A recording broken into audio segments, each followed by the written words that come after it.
Hello and welcome back to the Attic. This is Murphy from Clarisse's Attic, and today we're going to be talking about what you can do to celebrate Star Wars Day, May the 4th. I've broken it down into a couple of things here between movies and TV shows, listening to music, and finally podcasts and books. So number one here, we have the movies. The original Star Wars movies are my all-time favorite. On Disney Plus, they have all of these Star Wars films. My all-time favorites are the original 4, 5, and 6. A New Hope, Empire Strikes Back, and Return of the Jedi. Empire Strikes Back is my all-time favorite. Next we have watching the Star Wars shows, The Mandolorian. They also have the Clone Wars and the Rebels on there as well on Disney Plus.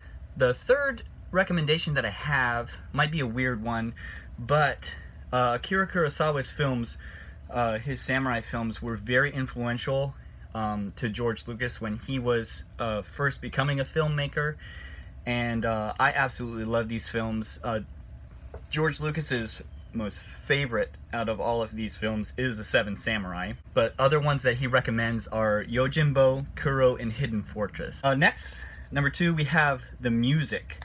I love the original soundtrack by John Williams. Binary Sunset is my favorite of those tracks. The Dune Sea, the eerie Tatooine music, and of course the original score, the Star Wars theme, is one of my favorites as well. If you get to listen to some of the great classical music that inspired John Williams, here are some recommendations for those. Gustav Holst, his Planets.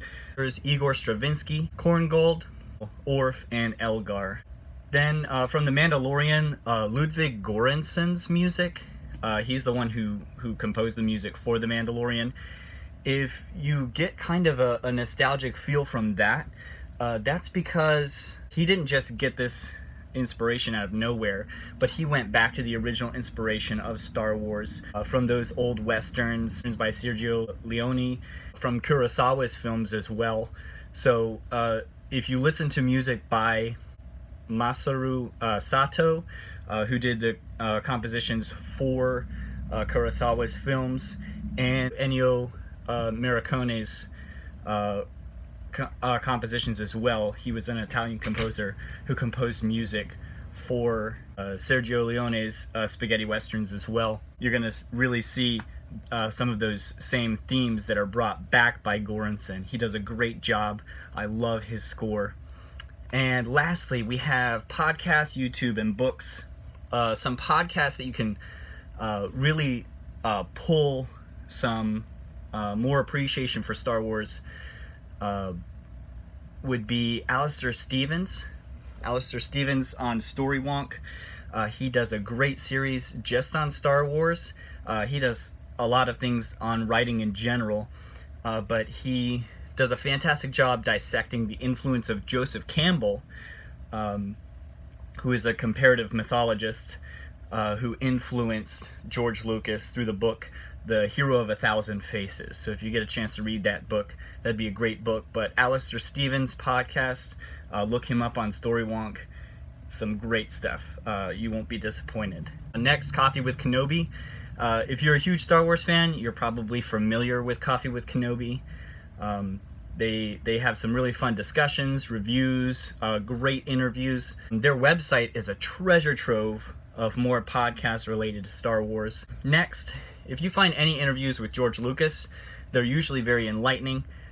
He's a very private person, so when he speaks, it's generally worth listening to.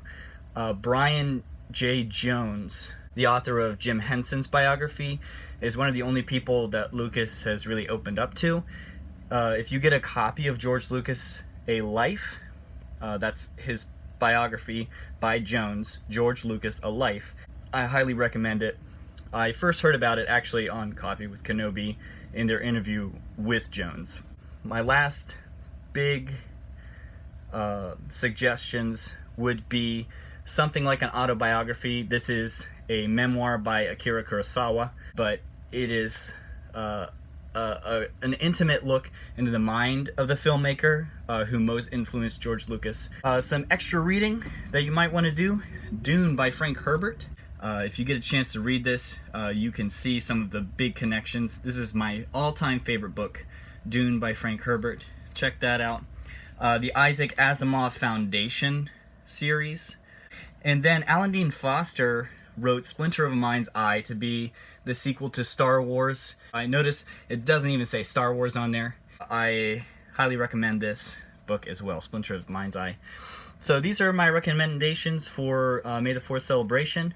I'm going to be going out to get some Cantina Cream Soda from Big Jerk Soda. I hope these recommendations have been helpful. Have a happy May the 4th, and may the 4th be with you. I'll see you next time on Clarisse's Attic. Thank you for calling. Please leave a message. If you would like to leave a message, press 1. Your service has been temporarily disconnected.